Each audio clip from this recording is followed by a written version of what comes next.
Watch him throw the ball, we gon' pick it off. You gon' let him hit the hole or you gon' cut it off. You gon' play through 4th and long or you gon' punt it off.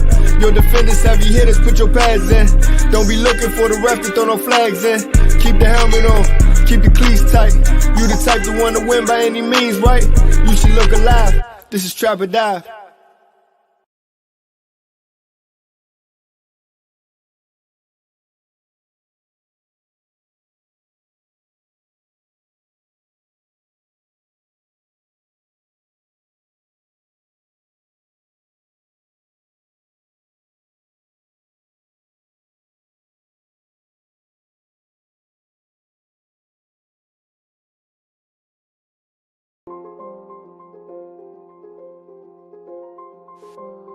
Culture made it hit, boy.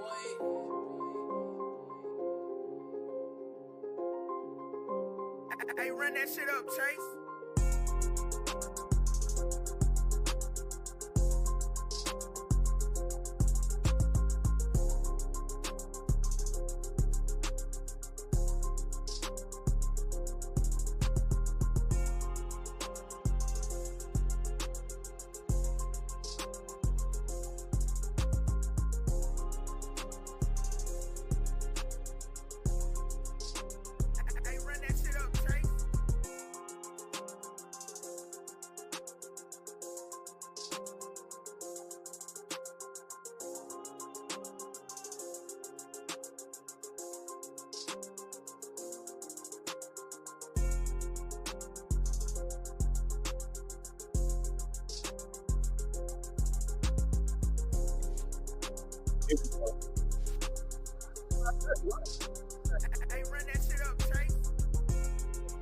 Hey, let me start all the way over.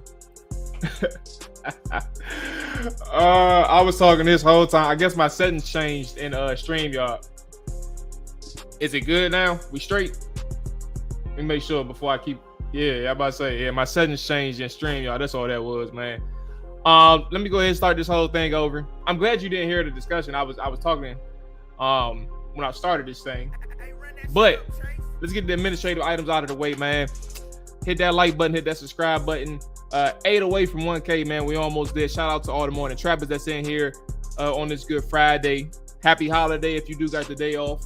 Happy Veterans Day if you do got the day off. And happy Veterans Day if you are a veteran as well.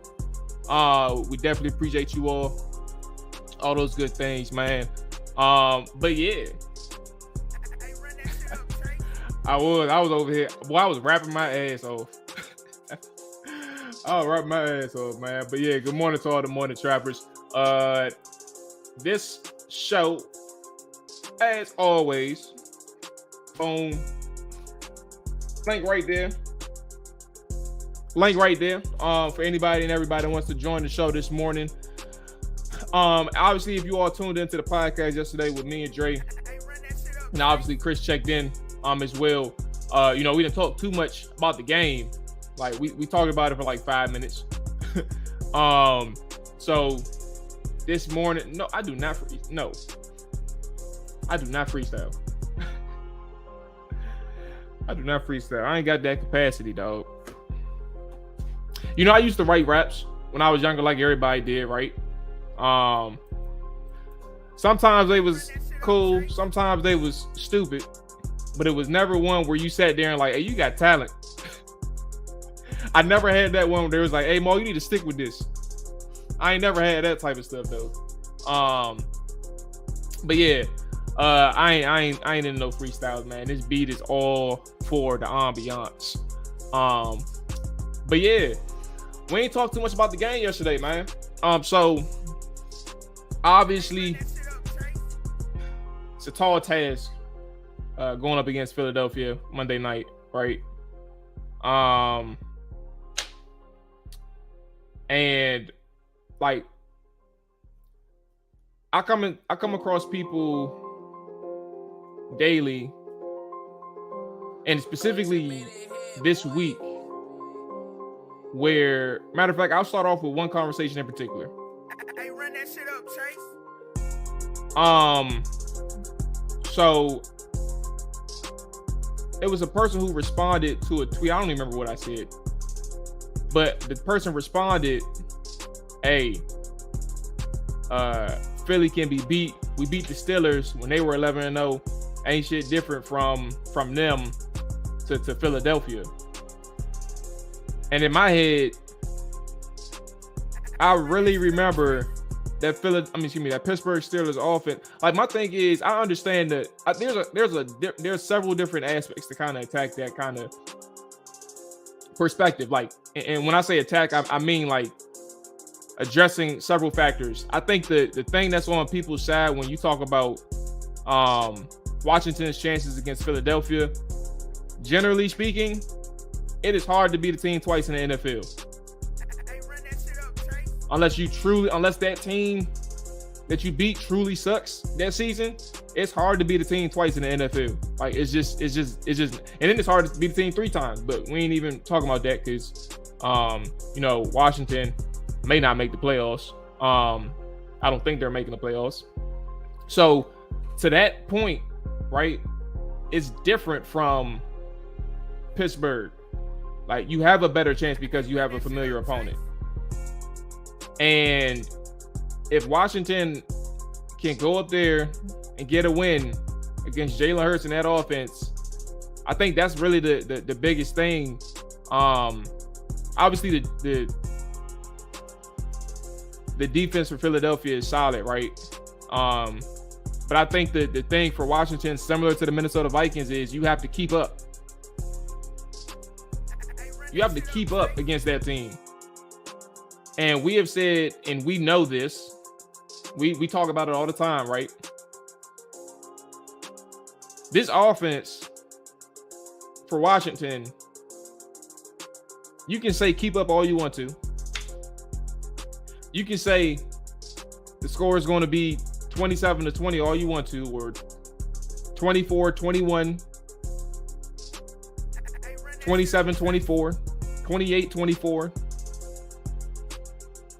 28-27, right? Anybody who's thinking that Washington can score 20 points, you can give a prediction. But what does the trend tell you?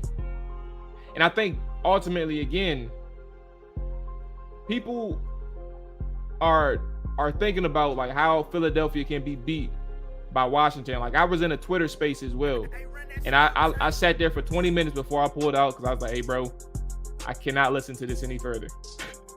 But in that Twitter space, same conversation. You know what's even wilder about the conversation? I heard Commanders fans saying that Philadelphia Eagles and the Eagles fans need to humble themselves. Y'all aren't that good. Y'all can be beat. To have the audacity as a fan of a 4-5 team to tell an undefeated Eagles team and their fan base, y'all need to humble yourselves. That is incredible. That is incredible ignorance. Now, I understand fans, like, they go back and forth, so it's cool, right? But I can't be in the space of delusion. Like, you got to be real. You got to be real, bro. You gonna tell an Eagles fan to humble themselves when they 8-0? What's your record? 4-5? All right, then. End the discussion. But what is my point? Where am I getting back to, right? You have merit in that Washington can beat Philadelphia, but you cannot ignore the offensive issues. I think that this defense, I'm starting to believe in this defense. I'm starting to turn the corner. Again, my litmus test has always been this game. So my final judgment about the remaining 7 games of this season, 9, 10. Remaining 7 games of this season you see, I had to do my math right quick, right? Comes down to this game. If they can hold Philadelphia again and look competent again, right? Despite that wild ass second quarter, I'm sold.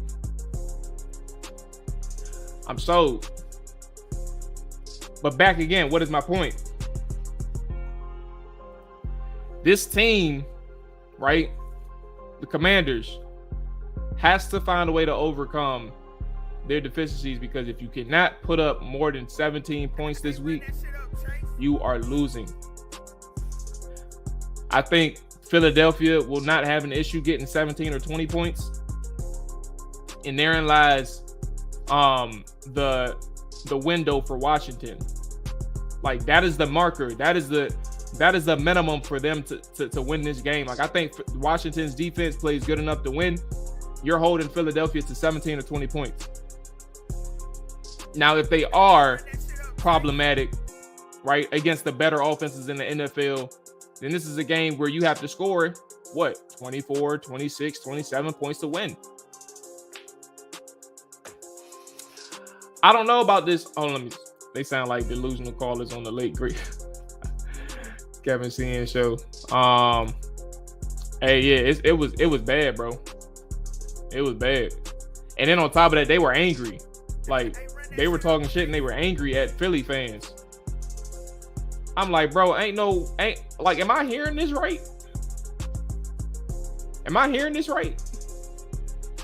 That ain't no, disrespect to anybody in particular. Just the overall tone of the space, the conversation. I'm like, ain't no way y'all talking like this, bro. Come on, man.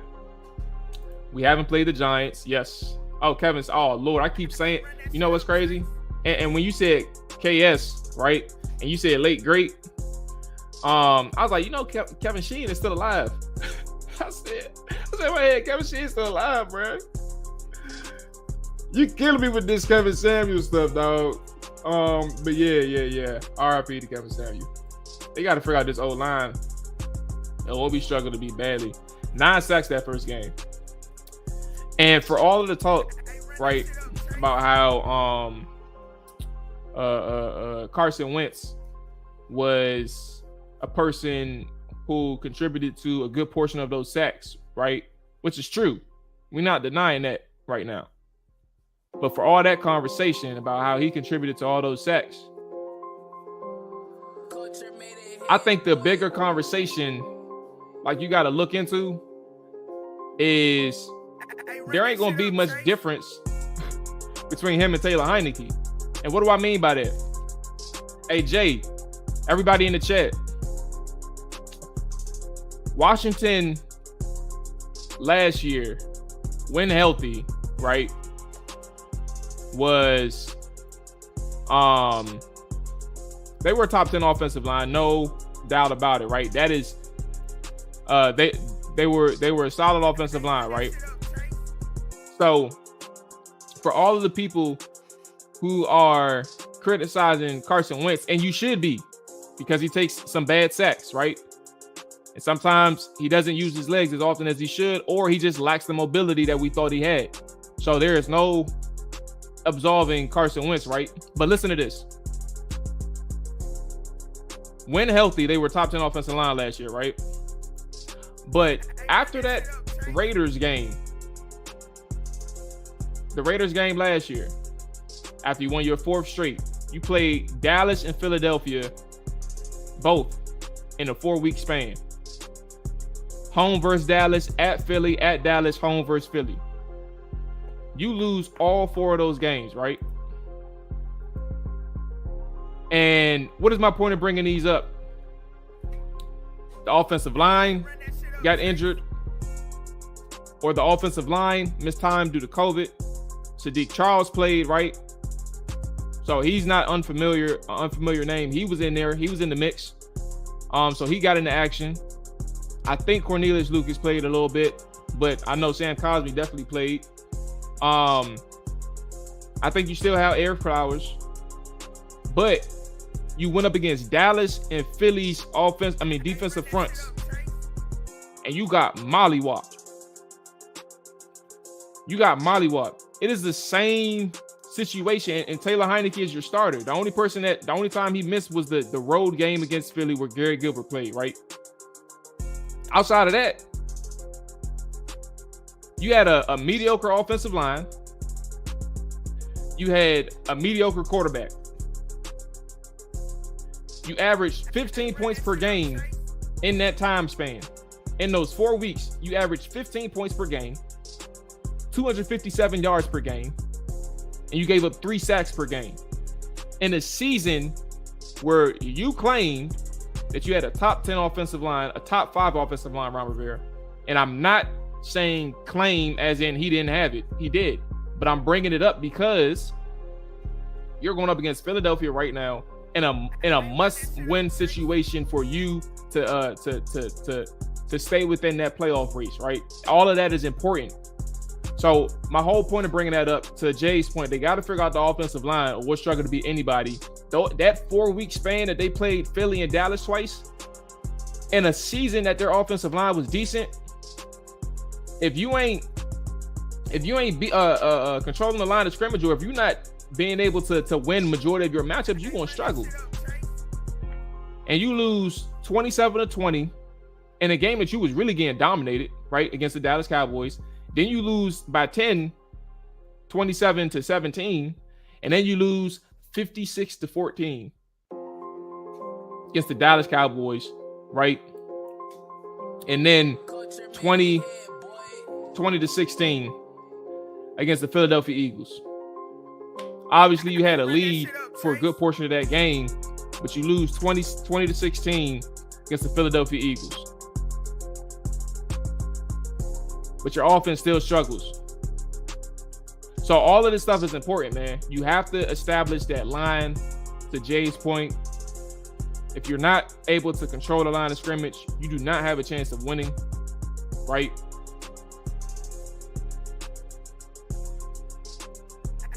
Both those teams, you gave up over 100 yards. Philadelphia, 238 yards on the ground. And then 118 the second time they played. Dallas Cowboys both went over 100 in both games. So while I'm talking about the defensive side, I'm really just saying this offense has to find a way to win, establish that line of scrimmage. I know I've said it. I talked about it for like 10 minutes already, so let's go ahead and transition. But Jay is spot on, and that's kind of my point of bringing this up. You have to find a way to establish that line of scrimmage, man, because if you don't, you are a losing cause. I think Heineke has scored 24 like one time in all his starts. Nah. Damn, that's crazy. Let me check. 24 one time? I could have sworn. I know he hit the 30 mark against the Giants last year. Let's see.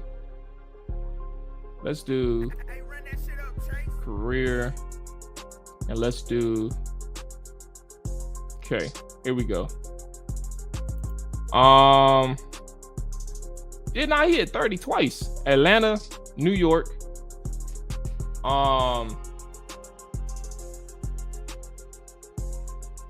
I'm going through the numbers now. 29 against Tampa, 27 against Carolina,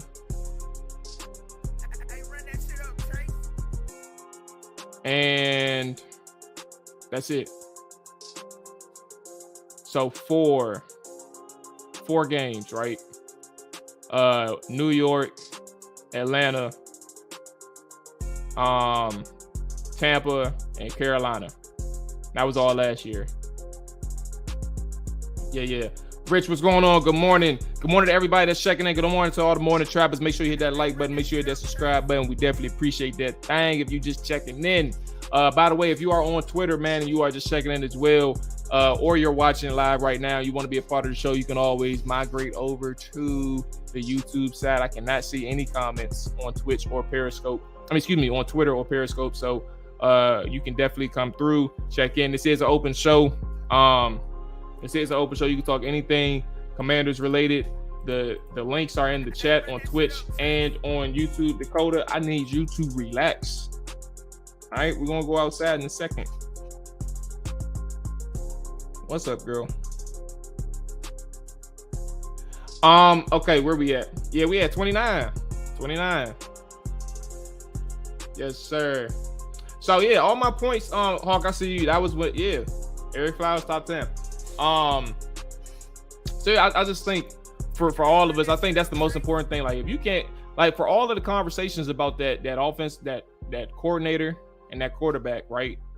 You can't have mediocrity at both of those spots and the offensive line and expect to do anything. And there's a reason why you're averaging 17 points per game on the season. There's a reason why you're averaging 14 points per game since week 2. Got to do better. Let's get the good man Hawk in this thing right quick. Again, you can always come through if you are available. Let me go ahead and mute that music right quick. Boom. There we go. Let's get the good man Hawk in this thing. Good morning to the good man Hawk. Morning, how you man. feeling, bro?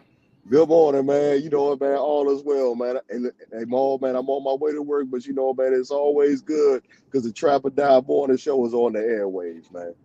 Absolutely. Let me go ahead and bring another good man in, first timer at least for Trapper Dive. I'm gonna bring DC Rick in here as well, so we can all be a part of the conversation. I'm gonna bring him in right now as well. Rick, what's going on? What you playing? Good morning to you. What's going on, gentlemen? Can y'all hear me? Yo. Good morning, sir. How you feeling? Uh-oh. I gotta fix my audio. I got a little delay. What y'all want me to do? Turn myself all the way down? Hold on, I'll watch. Hold on. Check the private chat. I got you. Hold on. All right, so we're gonna go ahead and put him back. Rick. Let me know when your audio is good to go, and we'll bring you back in. All right. Hawk, talk to me, man. How you feeling? Yeah, man. Hey, Maul, you know what? I'm feeling good as far as like overall in life. Let me tell you something, man. Matter of fact, my wife and I, we closed on our house yesterday, man. So you know what? I'm officially a homeowner. You know what I'm saying? There you go. Real estate. You know what I'm saying? Oh man, Real officially a homeowner, man. Congratulations, man. Welcome, bro. I know it's a good feeling. It's a scary good feeling. Man, I'm telling you, bro. I mean, honestly, the process, man, it was so fast, bro. But you know what though? I'm gonna go ahead and take this dub, man. You know what I mean? And so you know what, man, aside from life, man, and you know, and just get into this football thing, man. Oh, yesterday, you know, I seen folks talk about the NFC beast is back. You know what I'm saying? You know, the division as a whole. And it grinded my gears, brother. I ain't gonna lie. It grinded my gears. Hold on. It's grinding. All right. Okay. What's going on? Grinding my gears, Mom. You feeling left out as a Commanders fan? Yo, bro. Not necessarily left out, but I'm looking at fans like, y'all hype about everybody else in the division winning games. And y'all talking about, I like when the division is good and things like that. I'm like, do you all think that the Patriots fans from 2000 to 2019, I mean, you know what I'm saying, up until the time when they lost, when they last Super Bowl, do you all think that they gave a crap about the rest of the AFC East? No. Hell no. They were probably making fun of the AFC East. They was making fun of, and then not only that, but it was beating your favorite team that wasn't in a division. Lord knows they beat us. I'm like, yo, what are we talking about? Who the hell cares about the NFC beast? Hey, Rick, no. if you need help, just let me know. Hit me up in the private chat if you need some help or if you're good to go. We still here. Take your time. We ain't going anywhere. Yeah, man. Take your time. All right, so Hawk, talk to me. Yeah, I don't know, man. It's I mean, that's a good point, right? Like I think it's like the it's like this. Have you ever seen the SpongeBob meme where Squidward is he's in his crib and Patrick and SpongeBob is outside having fun and he's just looking outside. He's just looking up top from his window while everybody else is having fun. You talking about the episode where they was playing in the box? Even that one. But it's like it's a famous meme with Squidward looking outside of his window. And Squidward and SpongeBob and Patrick is just wailing in with their arms flailing in the air, having fun outside, and he upstairs not having any fun. Oh no, man. No, I ain't say that one, but that's what's going on right now with Commanders fans looking at the NFC East 6-3 and above, and exactly. and it ain't nothing they got going on. All right, so look, all right, so Rick, I'm gonna try to help you out. Let me see if I can do something for you. So if you go to your settings, if you go to your audio, you shouldn't have your mic and your speaker as the same source. That's probably what's causing the echo. So if you have your mic and your speaker as the same source, you probably That's probably where you're getting your feedback. I don't know what your sources are, but that's probably where you're getting your feedback from. So if you look at those two and maybe do a test or so, you should be good. But that's where my guess is, because I don't know what your source is. Are you good? Here we go. All right, go bring the good man Rick in here. Boom, All right, man. and What's going boom. on, gentlemen? Rick, yes, sir. You good to go now? Yeah, Yo. yeah. No, I know what it was. I'm trying to look at it and listen to y'all at the same time. I'm getting both conversations, so I just killed one of them. So we good. All right, sounds good, my man. So welcome in to the morning show, bro. I hope all is well with you. Hey, look, like I said, this is the floor for anything and all things Commanders.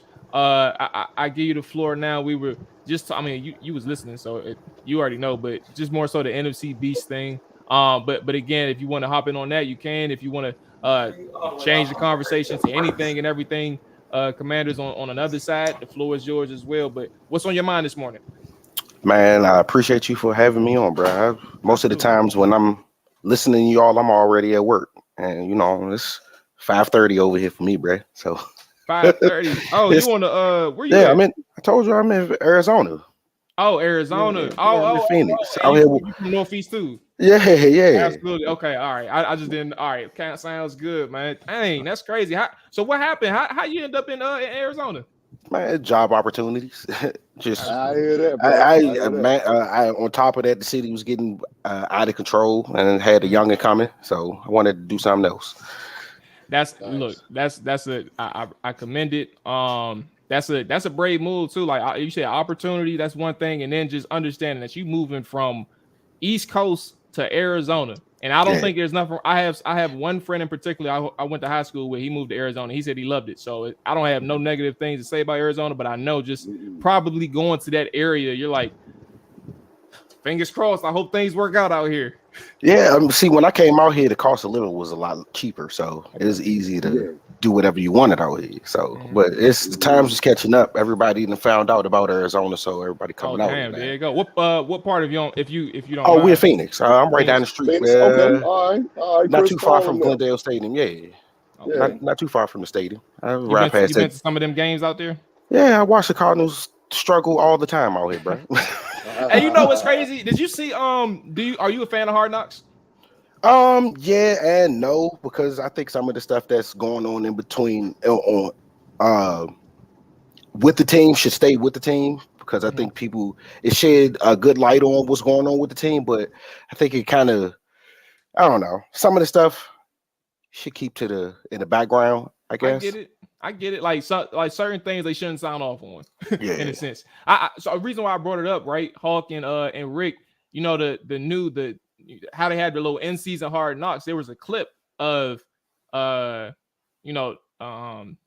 Hop and Kyler Murray going on the sidelines. Like, so on game day Sunday, they showed the clip of it, right?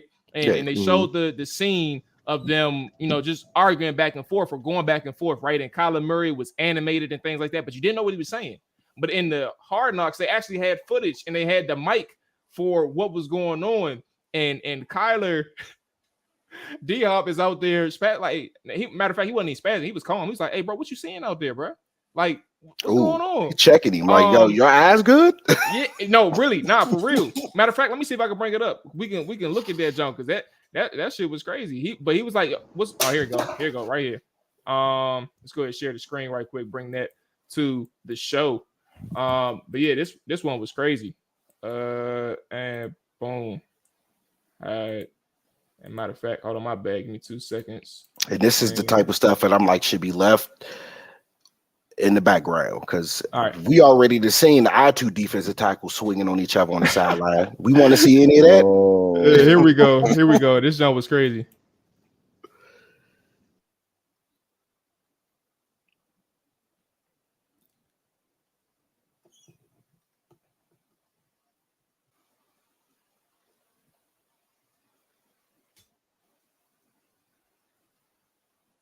See, that shit wide open, nigga. They had to calm him down. Oh. Calm the fuck down. And you got to be a Kyler a little dude for real. So you're gonna have to really watch how you talk to him because he's gonna get offended by everything. Hey, Man, hey, that bro. He said Napoleon that man got the complex, short man. man. He got the short man Yeah, syndrome. Oh my goodness, bro. he out here Yeah, on my dog status. I got a little dog, and he try to kill everything bigger than him. Like, knock it off, bro. yeah. Nah, that's crazy. But that's why I brought it up because Arizona going through some things right now, man. And I truly just didn't believe in. And I think Kyler Murray makes some elite plays, but I don't think he's an elite player. I don't think he's an elite quarterback. And I think Arizona's just going through some things. So it's kind of interesting. Like when you said Phoenix and you live right by the stadium, like you know what's going on with these guys. Like Yeah, just indirectly, you just know what's going on with these guys. So it's kind of no D crazy to Hop. see it. No Mm-hmm. D Hop was the problem with them. They looked they're a completely different team without him. He's literally like you can go roll back to Russell Wilson and Tyler Lockett, like him just throwing the ball up, or Mark Andrews and Lamar. Lamar, That yeah. that's his safety blanket. Without that, he just can't throw the ball up to anybody. So he actually has to play. This is one of Hey, the reasons why the Eagles look fantastic this year because they have a safety blanket. They can just throw to AJ Brown now. Shit get hey, dicey. You could throw it into double coverage. Buddy will probably come down with it. hell So yeah, and that's the thing with certain like that's literally what Jalen Hurts needed. Like he needed some help. It wasn't like Jalen Rager was your number one for a little minute. yeah, Like who? who's winning with that? Yeah, Who was winning with that? nobody. All right, where we at? Hey, so Jay, my bad. I didn't know that you couldn't hear it, but I did put the link in the chat if you want to take a look at that, so you can just check it out right there for you. All right, so Rick, what's going on with these Commanders, man? What you concerned about? What's your confidence level in these guys? What's going on? What's your thoughts with this Monday night matchup? Uh, I'm a realist, bro. I watch football. The Commanders are my team, but I watch football. We got to get rid of what is the problem that I consistently see is poor coaching or lack of preparedness on the field. We keep seeing stuff like when my man challenged that 3rd and 1 last week. Mhm. I'm like, why? Why would you challenge that? There's no reason for you to challenge that. You could look at it and say, oh, he ain't make it. You just throwing it. We just do stupid stuff that add up towards the end of the game. And then that's the shit that have us lose. That's why we consistently, these last couple of games, has been inside of 7 points. We competitive with everybody. It's just, I think the coaching aspect, you can't play, our players can't play against themselves doing sloppy play on the field and then poor coaching. You can't do both. You got to have one or the other. The coaching got to be legit. So I don't know. I was gonna say, and you need an elite quarterback to overcome bad coaching. Like if you ain't got no elite players, you ain't overcoming anything. If you got coaches getting in the way of your, what's up, girl? Stop, relax. If you got bad coaching or mediocre coaching, you can't overcome it if you don't have an elite player at the most important positions on your team. Hawk, what you thinking about over there with the boys? Yeah. You said thinking about the Commanders. Yeah. Oh yeah, bro. Hey, bro. Well, first and foremost, y'all, my bad, I was just get donuts for the office. But all these Commanders though, yo, yeah, man. Like DC Rick said, I mean, Philadelphia has come a long way, man. They made huge strides this all season, and it's just really paying off dividends throughout this whole season, right? You know what I'm saying? AJ Brown. Matter of fact, I go so far as to say is what's your man name? Jalen Hurts. He got Yeah. AJ Brown. He got Devontae Smith. He got Dallas Goddard. You know what I'm saying? They have. And honestly, I don't even know their running back's name, bro. You know what I'm saying? I mean, Miles outside of Sanders. Miles Sanders. Yeah. You know what I'm saying? But it's just like, like they have been balling, bro. So I mean, kudos to them, man. As far as for this team, man, I told you, man, what grinds my gears is that just having to. Sorry, thank you so much. Yeah. As far as just trying to, you know what I'm saying? Be positive. Be positive and things. Thank you so much. You know what I'm saying about? I mean, going into this game because it's like, yo, Maul, I told you it's cold red, man. It's cold red. Yeah, I mean, as far as I Ah. see it, you know what I mean. We got to win this game because you win this game. Not only do you put a blemish on the Eagles record, but you go back to 500. You know what I'm saying? And Honestly, you need that momentum. Because we haven't faced the Giants yet. You know what I'm saying? And the Giants are a tough opponent. So you know what? They were in our pockets last year twice. So. Exactly. So, That's gonna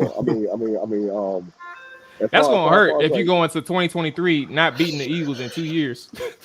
man, I'm telling you, bro. So, it's one of them things where I'm like, you know what? I feel a slight optimism, but it's not as high as how far as like how I feel realistically what's going to happen on the field Sunday. And no, excuse me, not Sunday, Monday night, excuse me, and we play on prime time. So it's just one of them things where again, you know what, we gotta win, y'all. You know what I'm saying? We just gotta win, point blank. So talk to me, Rick. You said you agree with I'm gonna ask this. I'm gonna add a question in as well. You agreed that it was a code red, right? So on Twitter, I had posed the question, right? Like, is this a game where if Taylor Heineke has another poor performance, you're looking at a quarterback change? And somebody said on Twitter that he really didn't answer the question, but he just said it's Taylor's job to win football games. He needs to win this game just flat out. I asked the question to you all. You said it's a cold red game, but what is like the consequences of a game that's cold red, knowing that you're going up against an undefeated team on Monday Night Football on the road? What is the consequences? It's just a dead season. We should have. The Minnesota game was a cold red. We needed to win that game so we could possibly. Minnesota was an easier game to win that we needed to win. So if we got to the Eagles, we could possibly not beat the Eagles and still be okay. Now that we done dropped the Minnesota game, we have to win the Eagles game to keep our season on track. If we lose both of these games, yeah, man, you can start playing whoever you want this season over with. Because who you want, Howler, or well, excuse me. I think that's a layup question. Let me rephrase. I was about to say. What do you think the coaches are going to do if you mess around and lose to Philadelphia and Taylor Heineke doesn't look good again, or he has like a subpar game? What do you think the coaches are going to do? Me personally, I know they're not going to do anything because they're not going to do. To be honest with you, they track records say that they're going to do a lot of talking, but they're not really going to make no adjustments unless you really out there slumming. In this case, Ron Rivera, that's Heineke, that's his man. That's they folks. So they're gonna probably go down sink. They're gonna probably let the ship go down sinking with Heineke because they already know what they got in Wentz already, and Wentz got that bag attached to him. So they definitely gonna try to minimize that. But part of it, bro, if they lose this game. Yeah, just go ahead and see what you got with the rest of your see what you got with the rest of your talent. See if Powell can make better decisions than Heineke and go from there. Other than that, I don't see y'all start getting ready for next season. Start looking at draft picks. Start looking at what y'all can do.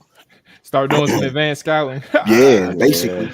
I mean, to be honest with you, they threw me off this offseason when I knew Philly was going to be a problem when they was doing making all these moves this offseason. When Bradbury hit the scene, they snatched him up immediately.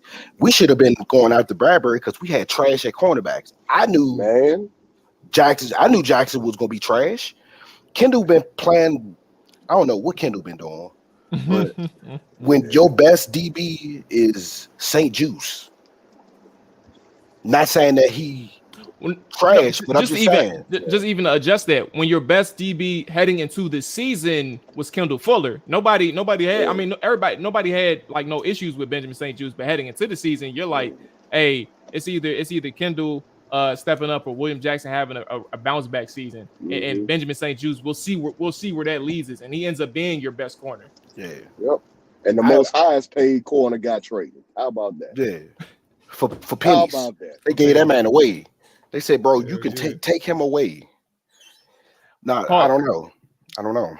Hawk, I think I asked you this already, but let's go ahead and just for the sake of this conversation, let's go ahead and rehash it. But same thing, like what do you think the coaches are doing, if things don't work out in Philadelphia? What do you think they're doing in the event that Washington doesn't win? They end up being 4-6. from a mathematical standpoint, they're still in the playoffs, so we got to keep that in mind. These guys want to win. What do you think they're going to do? If you're talking, you're on mute too, by the way. Hello, y'all hear me? There we go. We can hear you now. All right, man. Yeah. So I know I answered the question a little bit differently last time. So you're saying that's because I have new information, courtesy of the Travel Down podcast. Because I think it was yesterday's stream, Mual, that you went ahead and stated how Scott Turner has been like I ain't gonna say like middle of the pack, but he's been his offenses have ranked like 19th, like in the 20s. Oh no, not even 19. He bottom. Like overall over the last 3 years, or ever since he took over in 2019 with Carolina, that man has ranked 30th. Bro, he gotta get fired. He gotta get fired. Point blank. Oh, you gonna do it? You gonna do it? Okay. I like that. Okay. We talk about mid-season, or we talking about at the end of the year?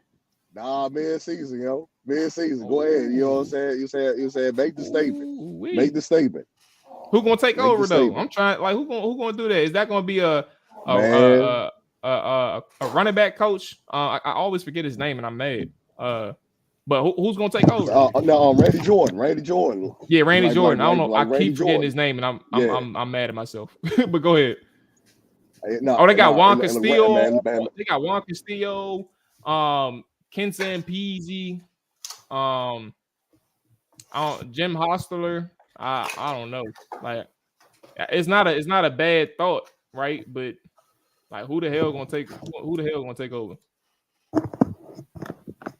What about y'all, Chad? Are y'all gonna fire? Are y'all firing Scott Turner mid-season if things don't work out? Like, where are y'all at with this one? Where y'all at, man? Listen. Oh, there you go. Hey, Rick, what's hey? So Hawk said the things he said what he'll do, or what he thinks that the team's gonna do if things don't work out in Philly Monday night. Is fire Scott. If they fire Scott Turner, they throwing the rest of the season away with Taylor Heineke. So that's the reason why I don't think that's gonna happen, because Taylor Heineke already is deficient as far as getting the ball down the field. If you take away the only thing that he's comfortable with, which is the playbook, because he's the only one that knows that scheme inside and out. If you throw that away and you give him some kind of variation to that, I think you're going to see a drop off in whatever Taylor Heineke does on the field. You know, the funny thing is when we talk about Taylor, the only part, and you touched on it a little bit, Rick. So I'm not saying this is you, but the only thing that's really keeping Heineke in Washington is Scott Turner. Yeah. Like, Scott Turner has 3 years left on his deal, but he's not performing up to par. His job should be in question. Yes. And then you have Taylor Heineke, who is on his last year of his deal. He had a 2-year deal. He's on his last year. For all the talk about who Taylor is and who Taylor isn't, that man himself may very well be gone at the end of the season. And it may just be the house show as QB2, if not competing for QB1 next year. If I could chime in again, at this point, I would rather see them seriously blow the whole thing up. I don't care for, even though the defense has been playing better, I do not care for the defensive style of Jack Del Rio. So take him out with the rest of the Rivera trash. Take all of that out. And hopefully somebody interested in this Bezos Jay-Z deal and the fact that Snyder on his way out, and we can get somebody that somebody actually wants to come here. And because the fact of the matter is, we have too much talent on offense and defense to be playing at 500 or below 500. We just need a decent quarterback that won't turn the ball over at least once a game, which Heineke does. He like sexy Rexy. He gonna throw an interception. He gonna throw one. Yeah. You know he gonna throw one. You just when he gonna throw it. So it's like, yo, if we can get past that and get a decent quarterback that just don't go out there and try to win the game, only take what the defense give them, I think we'd be all right. Let's go ahead and bring the good man JT in here. Let me go ahead and adjust some things right quick. Add them to the conversation. As always, everybody that's in the chat, make sure you all hit that like button. Make sure you hit that subscribe button if you are new, of course. But then if you want to take part of the conversation, you can always do so. We put the links in the chat. This is an open show this morning. All right, so let me go ahead and get JT in here. Let me change the little layout a little bit. Boom. Let's remove this. There we go. And then let's get JT in here. Boom. Here we go. Fellas. All right. There we go. JT, what's going on with you, player? Good morning. What's up, Mom? What's up, fellas? What's up? Call it, man. Yo. I can't call it. So JT, man. So actually, let's go ahead. First off, let's go ahead and actually check in with this conversation right quick. Where was the comment at? Oh, right here. So the ownership thing, I think there's two parts, piece. Bro, Dakota, relax. There's two parts. I think the only person that's going to be locked in by default until the new owner comes in is Ron Rivera. He can do whatever he wants with them coordinators. And to be honest with you, I think, Rick, you had mentioned you would let go of Del Rio. I think Del Rio has really, I got to give him his credit. He's done a really good job turning things around on that defense side of football. But again, I will say that I am questionable about like their performances given the opponents that they played. And Philadelphia is my litmus test. But at the same time, you can very well get rid of, if you wanted to, Del Rio or Scott Turner. But I think Ron Rivera will be the only one who is safe until the new owner comes in, depending on when he comes in. JT, I want to give you the floor for you. If you want to comment on that, you can. If you want to change, you gotta look at it. Ron is the president. He's the president of football operations. So of course he's safe. He's the head of the football side. Absolutely. And where are you at with so given that he's safe, where are you at with the coordinators? Is this something where you think, well, first off, I know the obvious answer, so we're going to eliminate what would you do? What do you think Ron is going to do at the end of the season, or even in season? Is there some changes that can be made? But what do you think Ron is going to do? Well, I don't think offensively, I don't think we have anybody on the staff that would be a viable offensive coordinator.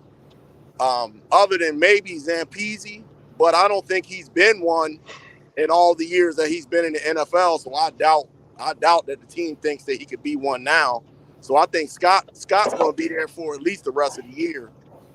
And, after that, what's up in the air. Because I think, honestly, I don't think Heineke's going to play that well on Monday.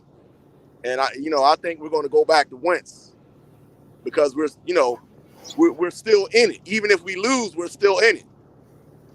Because everybody that's in the 7th spot, I think, is 4-5 right now, and Atlanta just lost. Yeah. San Francisco plays the Chargers. I think, San Francisco's 4-5 as well. We're 4-5, so we're still in it. So we're definitely going to go back to Wentz if Heineke doesn't play well, which I don't think he will. And so I think with the offensively, we're kind of stuck with what we got, till the season's out. So we do have San Fran is in the 7th seed right now, 4-4, and then right below them, okay. They're right below them is the Commanders at 4-5 and the Atlanta Falcons at 4-6. Atlanta just lost last night, so a loss for Washington still puts them right outside of that 7th seed, and they're still in it. To your point, JT, that is that is the unfortunate truth in this situation, and that's kind of my whole concern is that it's not about to be for me. Rick and Hawk and JT, is not about to be a house show until they are like, for example, until they're like 4-10. Yeah, I don't even think like if Howell was to play, what's our last game? What's like the Browns, Cowboys, and Cowboys. It's gonna be like towards that part of the season. Like how Rick over there shaking his head.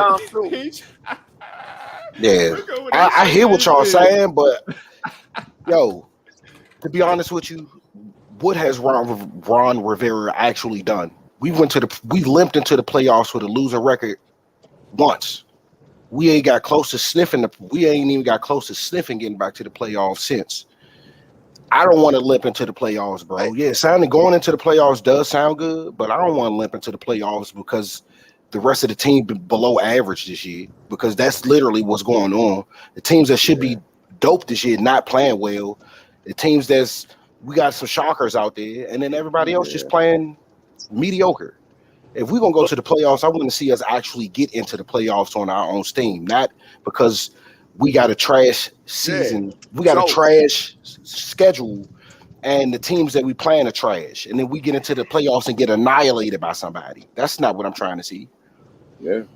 I mean, that's why I think the best hope is that Snyder sell the team, because if we get a new owner, they're going to fire Ron. I don't think Ron is going to be the coach going forward. Nah, I mean, he's pretty mediocre. You know what I mean? The offensive line situation is Ron Rivera's fault, 100%. The secondary is 100% Ron Rivera's fault. If he's the head coach, if he's the GM, if he's the one that's making the contractual decisions, the critical points of our game are his fault. You can't place Taylor Heineke doing the best he can. I believe if this dude had a better offensive line, you'd actually see the growth in Taylor Heineke from last year to this year. See, Heineke, I mean, come on. You know, he looked better than anything we had. It's a good story, but dude just can't make the throws, man. He can't. I mean, watch. Not consistent. We play Philadelphia. They're going to close off the middle of the field, and our offense is going to sputter. Heineke can't throw outside the numbers, and he can't throw down the sideline, and that's what's going to be open. Philly they're going to plug the middle of the field, and we're not going to do nothing on offense. I think he's a rhythm player. I think he needs to get into a rhythm before he settles down and start making the plays. If you start calling, it's a game plan that you got to follow with Heineke before you get to all of the outs and stuff. I think he can make those throws. I think it just needs to be scripted. Like it needs to be something that this is where the play is going to go. I do see when I do agree with that. When the tight end, you get Heineke hot. You get him, get him in rhythm. He is better.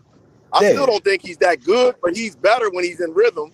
But Turner, it doesn't seem like Turner does a script. He don't seem like he does like that first 15, like most, actual modern offenses do. Like I always say in the chat, it just seemed like he calls plays like he's playing Madden.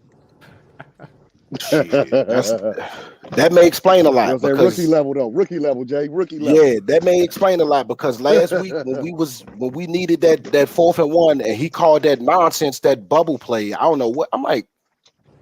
What is happening here? That's what I'm talking about. That's that mad. Shit. I was at work when they called that play. I got up, turned my computer off. I said, "Oh, we about to lose this game," because we had all the momentum. That killed the momentum right there. We had to punt the ball off. And that was it. The next series after that, Taylor threw that interception. I was like, here we go. Yeah. I was like, oh, and that happened right as I was getting ready to go home. I think I had 15 minutes left in my day. I just stopped watching the game.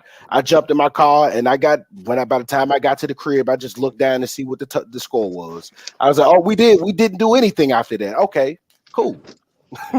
Let's go ahead and catch up with some of the comments. Rich, I see you. John, I see you. Good morning. I know I've been showing the comments. I ain't say nothing. But Al too, I see you checking in. Morning, Trapper. Yes, sir. Kevin said earliest we see Hal is after the bye week if we lose out between now and then.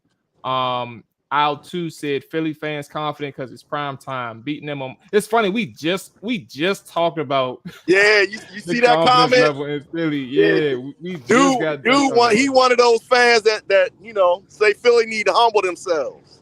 I'm about to. Hey, so Al too. That's wild. I would not. If my team if we were 8-0, I would be doing the same thing. I would be the worst Philly Commanders fan ever. What?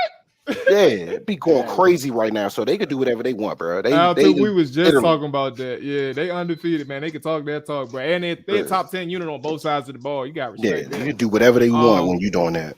Kevin said Del Rio's defense is dying for a lockdown corner. This past Sunday, St. Juice was kind of that, and that's one reason our defense has looked so good. Let's stop there. Let's stop there for a second. Let's talk about Ben St. Juice. Since I got Rick and JT, I finally got JT on the show. Let's go ahead and talk about Ben St. Juice right quick. What's your thoughts about him? They gonna have to pay that man. I like him. They gonna have to pay that man. He's smart. I think he's one piece of a good cornerback duo, but we just don't have the other piece right now. Yeah. Pro Football Focus? They give him like a really crazy low grade for QBR rating when quarterbacks throw at him. So he's doing good. I think one of the best things that happened for Ben was two things. And it was actually, in my opinion, William Jackson not playing. That was the best thing. Yes. Them finally giving up on Jackson and letting Ben play where he should be. Even before that, like what really worked for Ben was them accidentally putting him at slot, because what that did was give him reps and exposure for the coaches to see. Okay, he's true. He's solid. He's solid at slot.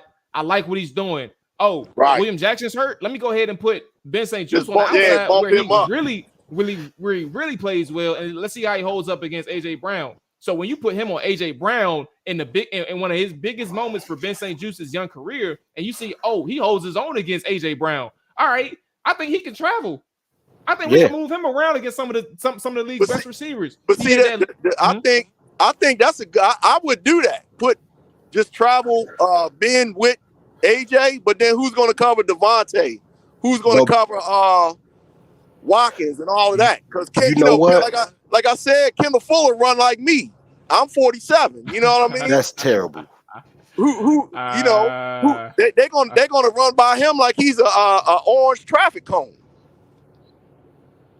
Yeah, his athleticism took a hit. It's crazy, but he had a good game. It's funny. He had a good game this Sunday, and guess what? Though he had a good game this Sunday against Adam Thielen, who is not that athletic, exactly, or not that athletic anymore. Just to give him a little bit of credit, he's not that athletic anymore. So that's kind of interesting. But yeah, man. So Rick said he got to pay him.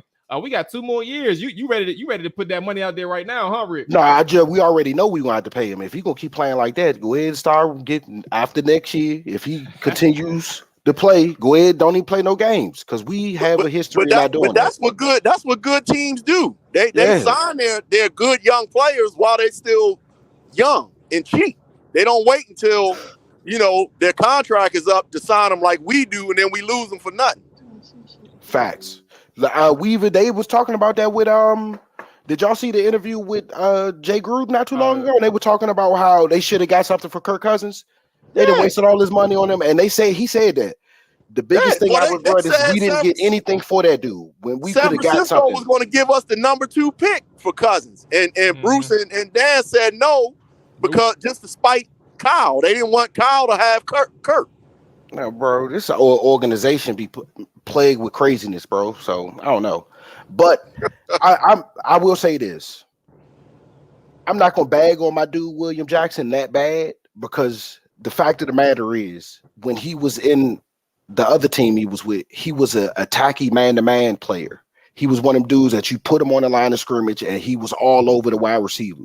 He got pass interference. He got PI calls because that's his game. He's a physical corner. And then you give him, then he comes here and he's playing 5 yards off the wide receiver, and the wide receiver literally has the whole route tree to choose from in front of that man. And you making that man have to guess, he gonna look crazy as hell. When he normally, Kendall the same way. Kendall attacky cornerback too. He need to be all over you on the line of scrimmage. I guess he feel your body or whatever, no homo, you know what I'm saying? But he feel like how you shifting and he move with you. When you making a cornerback like him have to play 5 yards off, and then he has to guess the route tree that you getting ready to go into, that's crazy. The only reason why that works for St. Juice is because that's the kind of player he was. And the fact that he, I guess in his combine, he had like an above average twitch anyway. Like he's super quick. So he can make adjustments like that, and he's not old. So I mean, I see what they saw with Jackson. I mean, because we're like a zone match type team, which basically is man to man when the person is in your zone. I think what they so I think they thought that he would be sticky, like within that, but I think they underestimated his football IQ because that's what I think he lacks. Because when you play like a match defense, you reading releases, you got to know the number one, number two, where your help is, all that kind of stuff. And I think that's the part that William Jackson couldn't get.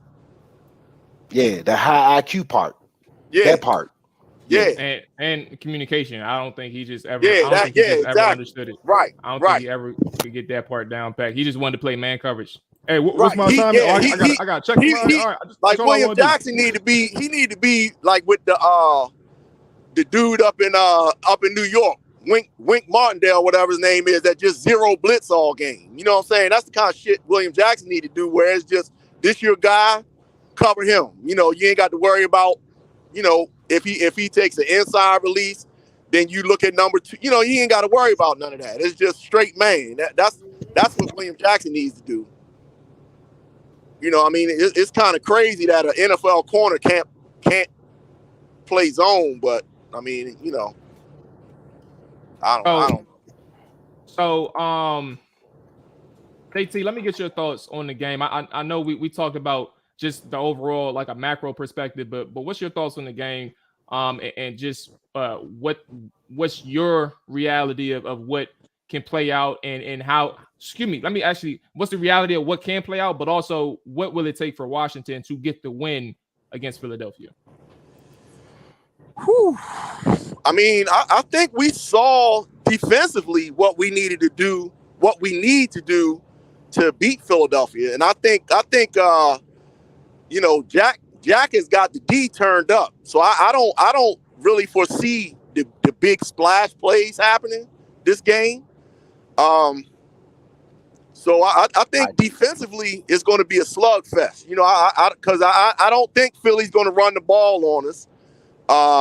You know, Jamin and that spy on Hurts actually worked in the first game because Hurts didn't hurt us running. I just think if we can get those splash pass plays kind of like nailed down or whatever, the D can keep us in it. I don't see it on the offense. I don't know, because I don't know what our identity is. I don't know. You know, what are we going to do? We can't block their front line. I don't know. That's where I don't see us winning. I think we can win. It's hard to see. I just can't see it the way our offense is playing right now. What's the score? I hear what you're saying. This don't sound too good. What's the score? I think it's going to be probably like 21-13 or something like that. 20-13. 20, okay. Yeah, they're not going to show out on us. I don't think Philly going to show out on us. You know, because it's a division game. You know, they didn't really blow us out the first game. It was just those splash plays, and I think the D is going to keep us in it. I just don't think that the offense and really Heineke is going to be able to make the plays when they need to be made. Can I chime in? Yeah, for sure. Hey, you on the show, Rick? Come on now. No, I'm just making sure. I didn't want to cut my man off. That's all. No, you good. Yeah, we rapping. You got something to say? You cut in. Quick, I got two questions. How many snaps do we get from Jahan Dotson this week? And then how many snaps do we get from Chase Young, if any? Ooh. Let me actually. Oh, you know what, Ron? Oh, go ahead, JT. Yeah, because I'm about to. I was gonna say, because I don't know. Did Jahan practice? Jahan did. Jahan practiced. Sam Cosmi did as well. Ooh, we might have Cosmi back too. Was it full or like a limited? Was it full? That's what I'm about to say. I'm about to look it up because I know Khan was talking about it yesterday, so I'm about to just double check. But I think today is like the main practice day. Normally it would have been yesterday. But because it's Monday, because it's the Monday night game, I think Friday is the main practice day. Yeah, I actually forgot. So we're gonna find out a little bit more today then. So- But yesterday Jahan was limited. Cole Holcomb was out yesterday. I'm not expecting him to be. He gonna And be then game time. Cosme was practicing Now- without his club. That's what I meant to say. He don't have the club on. He's been Yeah. practicing, but he's practicing without his club now. That's what's up. Because Now let me ask y'all a question though. Does it seem like the D is playing better without Cole Holcomb? I don't know because the defense for me, remember that this whole 5-game period, including the loss against the Titans, right? This whole 5-game period, they've been solid. Yeah. And that included Cole Holcomb. So Cole Holcomb's been out the last 2 games, but they've been solid like a total of 5 games or maybe even 6 if you want to go back to. Yeah, you're right. That's true. That's true. I know you're not supposed to answer a question with a question, but do you want to see more John Bostic? That's the question. That's what I'm saying. Like, hey, if he plays like he did against Minnesota, I'll take it. Yeah, well. All right, Rick. Well, you got to answer it because you asked it. Answer I don't want to see no more John Bostic. And you know what? I think this is the problem as well. I know we're not using Jamin Davis right. Jamin Davis, look, I swear, Jamin Davis, when they send him on the blitz, he looked more like 11 from Dallas, bro.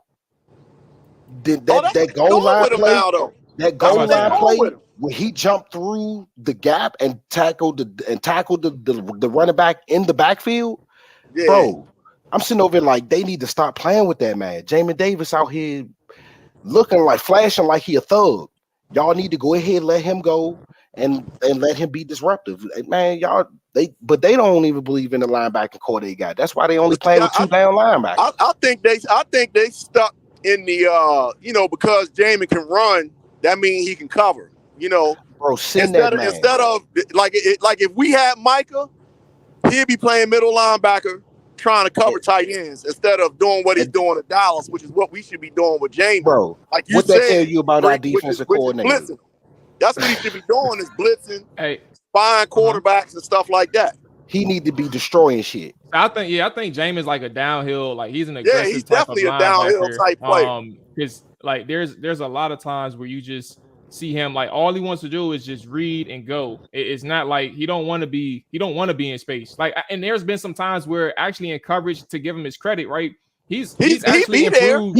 He's improved from a leverage standpoint. Like he understands how important that is, and he's gotten beat on some plays where he has great leverage, but the receiver is running a breaking out route and he's maintaining inside leverage. It has to be a perfect throw, and I think his athleticism allows him to stay against like those tight ends and running backs that he's checking. But to the point, I just think he wants to be a person who is at or near the line of scrimmage, going after the quarterback or going in the run game and pursuing the running back. I don't think he wants to be that person that's in space having to play zone coverage or anything like that.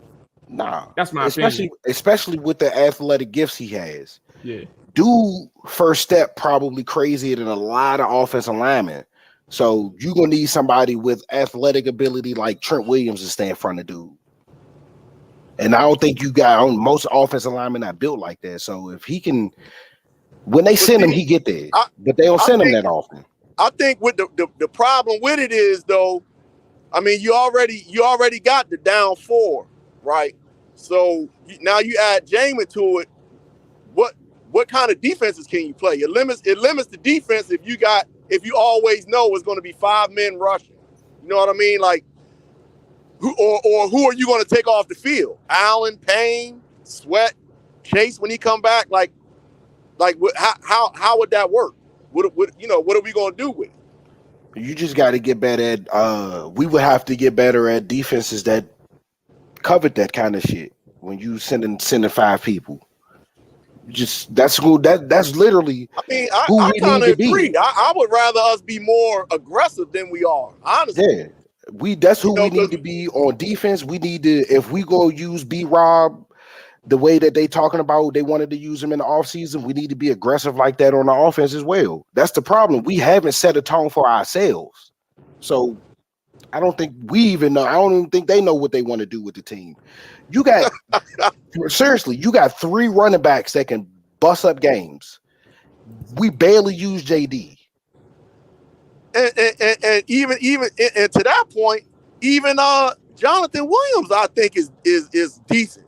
Yeah, See, we like gotta, every time he get in the game, dude be ripping off 15, 20-yard runs but we don't against use them. everybody. Don't matter who we play. Don't use When them. we, We don't when we use give them. him the ball, he ripping off 10 yards, 15 yards.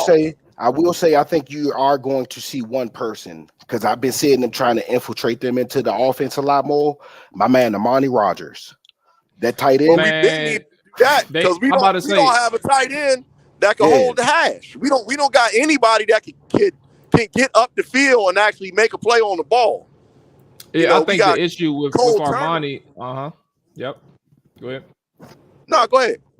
No, I was just gonna bring up like they've been using Armani. The issue is more so like how they implement them. Like they've been using them on some routes downfield, which is actually surprising to see in a good way. But then like the only way you can really get them the ball is a handoff or a tight end screen, which is like I think the predictable thing for Scott Turner.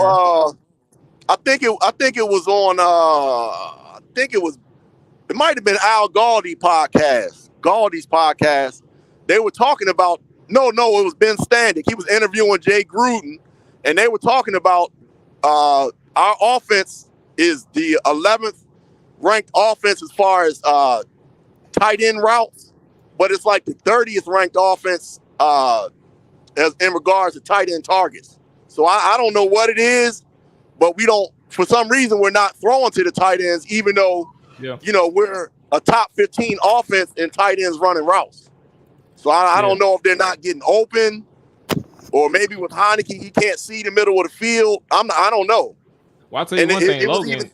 You got it. Well, I mean, Logan. It's like I think don't know where I'm about to go. I don't like. He done. Yeah, like he's getting open in zone, but that ain't but too much. Like they tried to use him as like the boundary receiver. Like the boundaries, like one-on-one guy a couple times before he had ended up missing some time, and he ain't creating no separation. You're not threatening nobody at the line of scrimmage. And I think the realization that he's only really good for against zone, but also in opportunities where he can just jump a guy. Logan's like he's like a post up guy. He's like you remember how Witten was in his 20th year?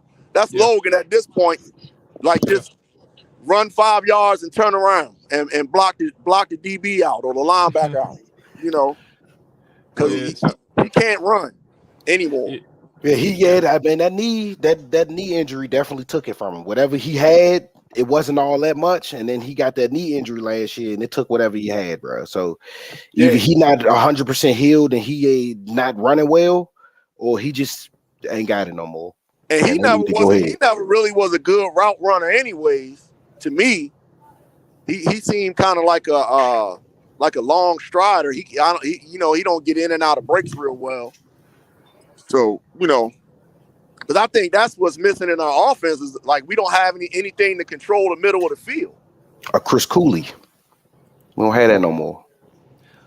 Eventually, Jahan's gonna get back, and eventually Cole Turner gonna get back. I think the one thing I love about Cole Turner, and the reason why I always talk about him needing to come back in this offense, is because like his ability at the catch point, like he has the competitiveness, right? Like he can withstand those big hits. He'll go up and get it, and his body can take it, and he's not scared to really have those. Heineke definitely throw a medicine ball. I mean, you seen he already the hospital first ball. He threw to the dude, got the man out on a concussion. You know what I mean? Ow, bro. I don't like out of everything that happened that game. Heineke gonna throw them hospital balls for sure.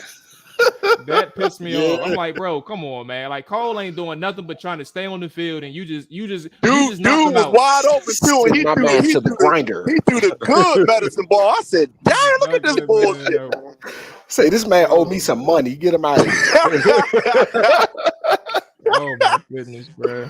That's just crazy, got the man back. He running his first route, and the man get a concussion. I'm gonna tell you how I know that we're not utilizing the people that we have to our fullest. We have a 6'5" wide receiver that can sub in, and seriously, when you get that down into the red zone, he'd be on the field all the time. Hey, bro, you either gonna be in a wide receiver or we gonna create a position for you to be on, and we gonna sit you down at tight end and show you how to do some of this shit. To what Mual was talking about when he was saying that they try to put Logan as that like the single side. They'll put Trips to one side and Logan flexed on the other side. You know, to give him that one-on-one. They should do that with Cam. That need to be Cam Sims. Yeah, I ain't gonna lie to y'all. And for everybody who has been here for a while, or at least knows me on Twitter, all I say is all Cam Sims does when he gets opportunities is make plays.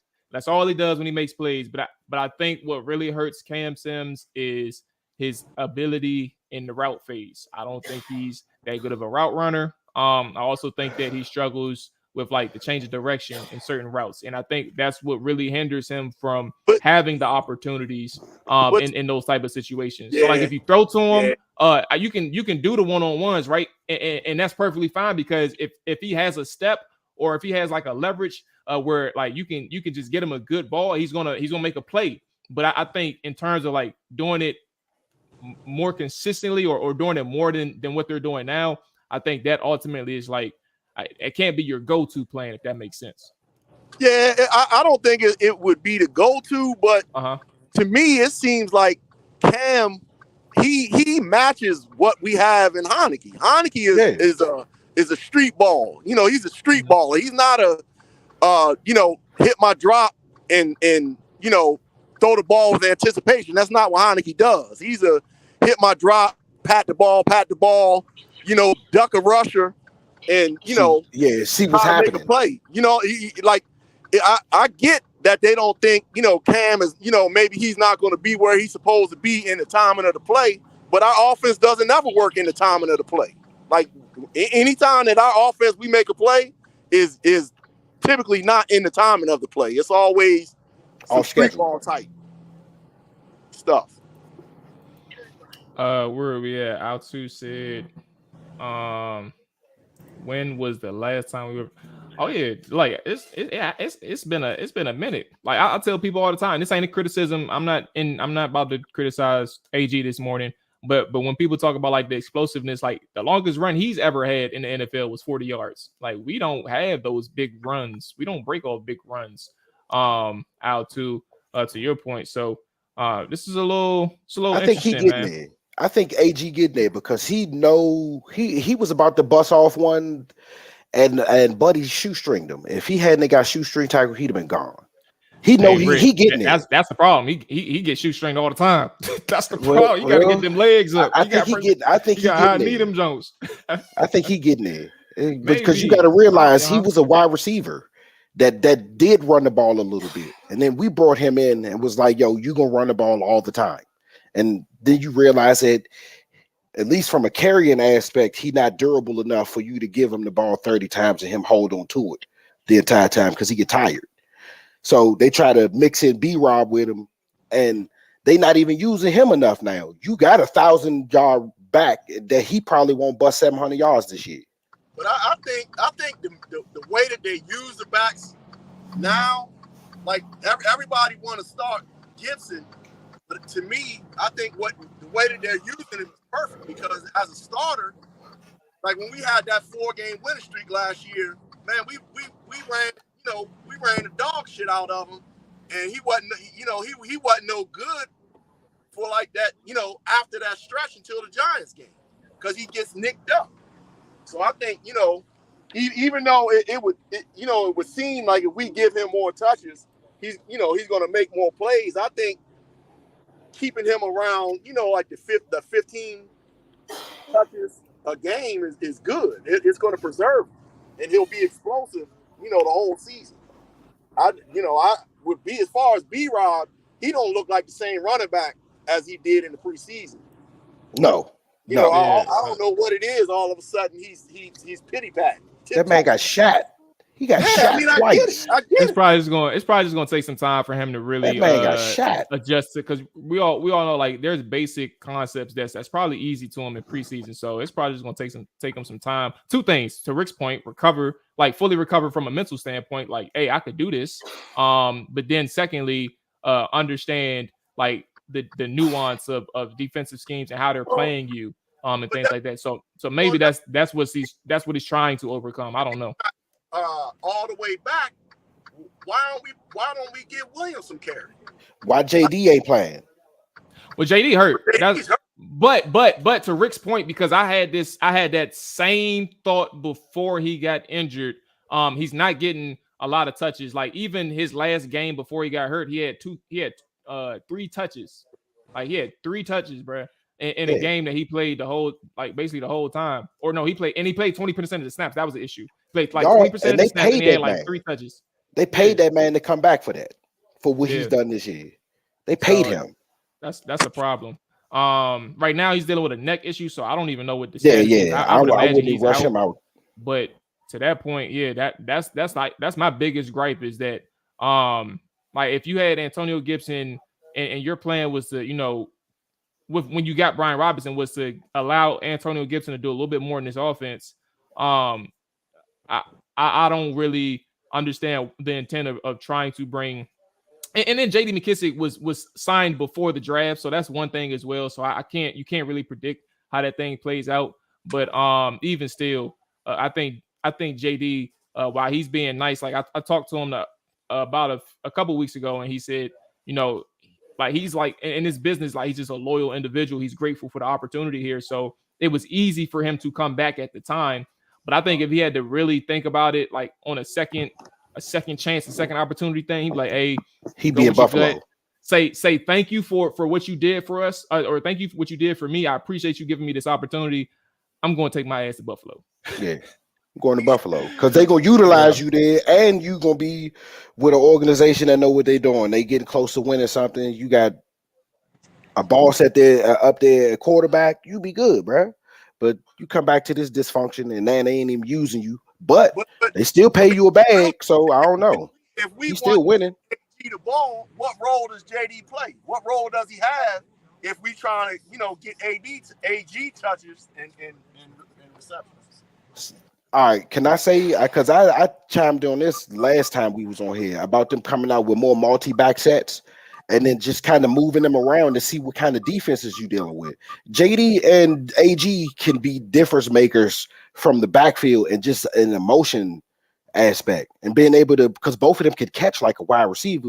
So you could come out in smaller sets and then move them around and see that they in like a man-to-man set because you win like a base set, and then move one of them out as a third wide receiver and have them lined up on the linebacker. That's an automatic mismatch all the way around, all day, every day.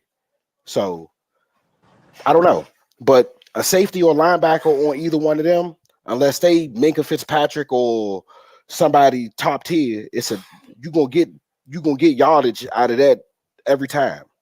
But we don't even utilize the dude because we don't even put him on the field. So, fellas, wait, where are we at? Buffalo can't run the ball either. But that passing game, you got Josh Allen, you probably getting like 7 targets if you JD McKissic. Facts. Fellas, let's go ahead and close out with your final thoughts. I appreciate y'all boys for hopping on this Friday, man, and talking some ball, talking Commanders, talking anything related to the mob, man. So last thoughts before we go ahead and get up out of here and enjoy the rest of our Friday. I'm gonna call it for my final score. I don't think we're gonna score 21 points. Mm-hmm. So I'm gonna say we're gonna probably take an L, real shit. So I'm gonna say 24-17, something like that. 17. Okay. All right. JT. I hope I'm wrong. Yeah. I know you gave a score prediction earlier, so I guess it's gonna be the Eagles are gonna score 24, 21 points, something like that. And it'll be like 24-16, 21-13, something like that. Eagles. Okay. And all right. We're gonna go back to Wentz. Going back to Wentz. Oh, so we good blowing Lord. it up. Here we go. That's gonna be a storyline for sure. Fellas, man, let me go ahead and get up out of here. I appreciate y'all boys coming through. Y'all, we was on for for like 45 minutes or something like that. Al two say 27-21 Washington. Okay. All right, I love the confidence. I appreciate y'all boys coming through, man. Yes, sir. Appreciate you, brother. Already, y'all stay safe, man. Enjoy y'all weekend. All right, now. All right. And boom, there go the good man JT and Rick for coming through, man. Appreciate y'all boys. Like I said, anytime y'all want to come through, man, the floor is yours. Especially on the open shows. Now, Monday night, because of the schedule, I don't know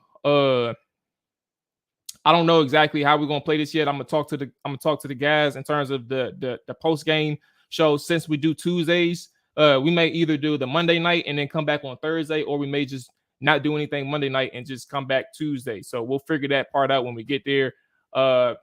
If you haven't, like, subscribe, all that good stuff. If you are new, and if you haven't liked, make sure you hit that like button, all that good stuff. So I'm out of here. Enjoy y'all weekend. Stay safe. All that good stuff, man.